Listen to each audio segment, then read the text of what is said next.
This is right to the point right here. Here we got a story about cops who spoil a day at the park. Yep. And both of these I've done. This first one comes from Atlanta. Black teen tased by police at skate park over vaping. And the next one is going to be about the Utah cops telling some young men they need a permit to play basketball. We'll start with this one. Tased for vaping in an open park. Atlanta police. Let's go to the video.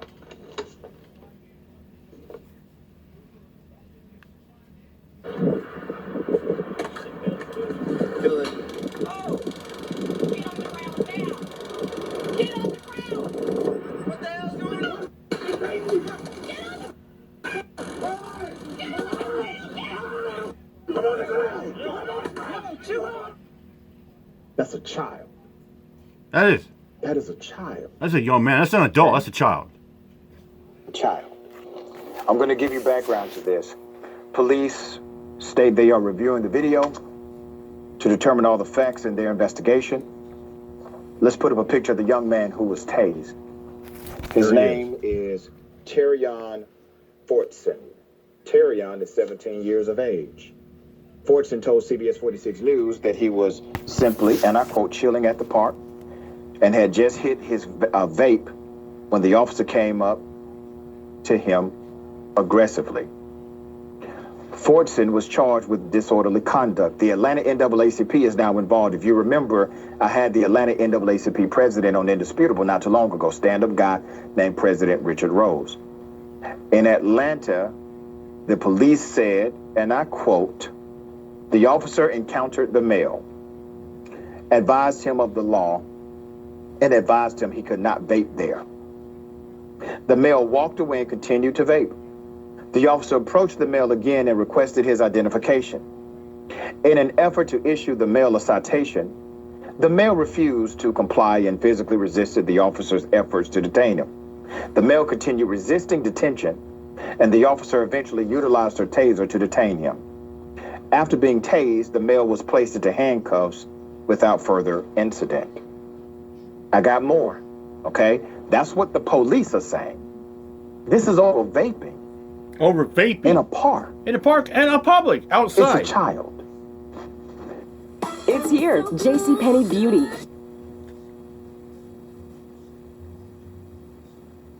Aware of the incident, and we are aware of the video circulating on social media showing a portion of the encounter. We will be reviewing the entire video related to this incident to determine all the facts. At this time, that investigation continues. We do not know the identity of the female officer. They have not released it. Rodney Bryant, a guy I actually have met before, is the chief of police. He's in charge. The buck stops with him. Buck stops with him. There's a witness here. Let's put up a picture of the witness. His name is Brendan Aldridge. He was at the historic 4th Ward skate park that Thursday afternoon. He saw what happened. According to that witness you're looking at right now, he says the 17-year-old was not resisting arrest. He expressed he was scared for the 17-year-old, expecting the 17-year-old would probably get shot. Aldridge spoke with WSB-TV saying he was only vaping. She asked him for his ID. He was being calm. He wasn't being like, no, I'm not going to show you my ID. She tased him. It was crazy because while he was on the ground shaking, she was like, get down, like he wasn't already on the ground. It was even crazier. Like 6 other police officers pulled up and they were all dapping each other saying, what's up? Hugging. I'm like, what is this? That was just crazy. It made no sense. Well, it makes sense when you understand how gang culture works. Yeah. Makes sense then. Yeah, it makes sense when you get a thin blue line culture of cops that wear badges and a blue uniform. Yeah, that's why the real thugs, the gangsters, are wearing the blue. Yeah, with badges and guns in hand. This is gang culture 101. And we keep talking about reform. The thin blue line gang. At some point, we have to get out of the conversation of reform and get into the conversation of replacement.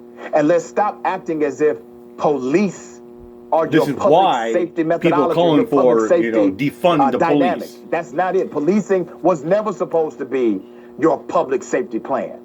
Public safety is public safety. Policing is one element of public safety. And you know, cops are supposed to protect and serve, not harass and menace like this dumb bitch did. Do you think people are safer now because a 17-year-old kid got tased for vaping in a park? Nope. Is that the kind of public safety you're talking about? Black people committing criminal Here it is. activity because they had the audacity to play basketball. Here it is. Like, you need a permit to be in this park if you don't live here. So if you don't live here... Remember, ladies and gentlemen, this video went There viral. can't be no visitors in our people's houses. So you can't call them. So we can't call friends that come be on the park. Live here. You can have this park. Stay outside. If you don't live in the township, you can't be here. If anybody outside of the township wants to be on here, you have to have a permit for them to be here. Where's the got the permit? We got the township building and read it. Well, can we get this coordinates? You can. We just told you go to the township building. Where the township building? Right over there. The Brown Center? Yeah. We can get it right now? No, it's closed. Normal business hours. I don't. 5. So y'all saying we can't be visitors at our own community? So we can't help build the community either. There you go, officer. I mean, that's crazy. That'd be like me if I want to go down the park, down the street by the creek down there. Somebody says, "Oh, you need a permit." Or if I want to go play some golf down the Meadow Park Golf Course, somebody say, "Well, you need to have a permit." Would you live around here? Like, why does it matter? Why does it matter if I live around here or not? I mean, that's what a public golf course and a public park are. It's free for the community. It's free to use for the public. Well, golf course you got to pay, but still, it's open for the public. Code 18. Negroes on the basketball court in the township. There's more.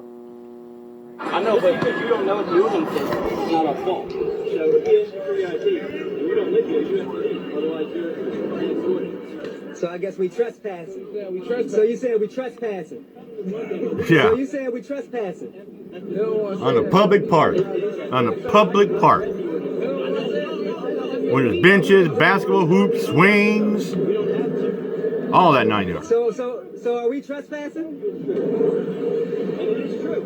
So if you feel like you're being harassed right now, you can go and pick up the ordinance tomorrow, and then you can come to our station and file a complaint. I don't tell you what the ordinance is. When you go tomorrow, pick up the ordinance, it's going to say that. Okay? And then you're going to know we're telling you the truth. So it doesn't matter. I know, yeah, like, that's the key word to say it. Then we'll know. That's what I'm saying. We don't know. It doesn't matter. All the cars up.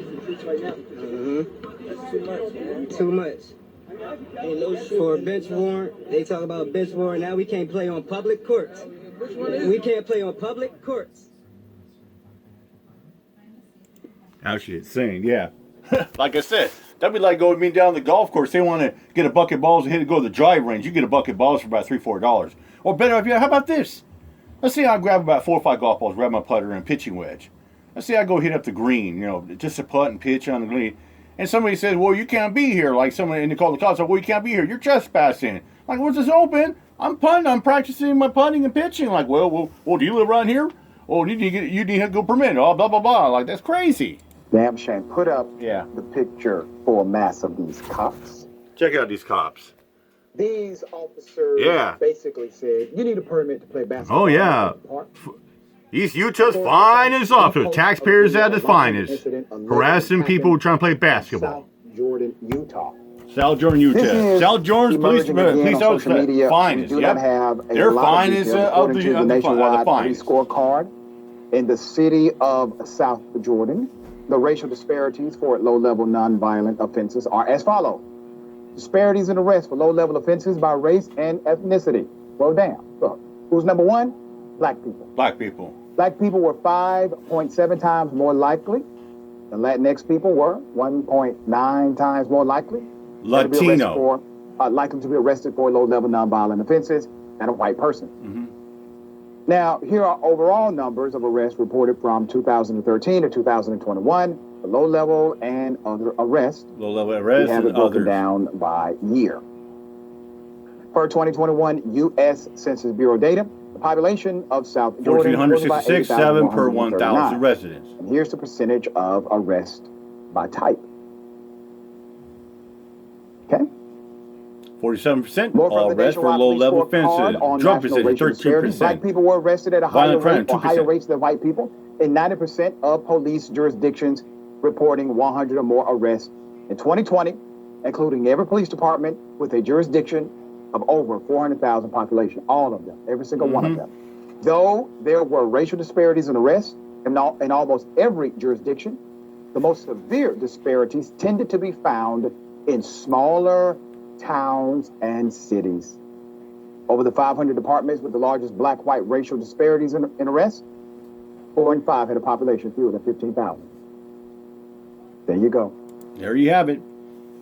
That's what it's come down, ladies and gentlemen. You can't even go down the park. You can't even do recreational activity. Hell, it's like it's getting to the point you can't even walk around the block just to get a little exercise, get a little fresh air.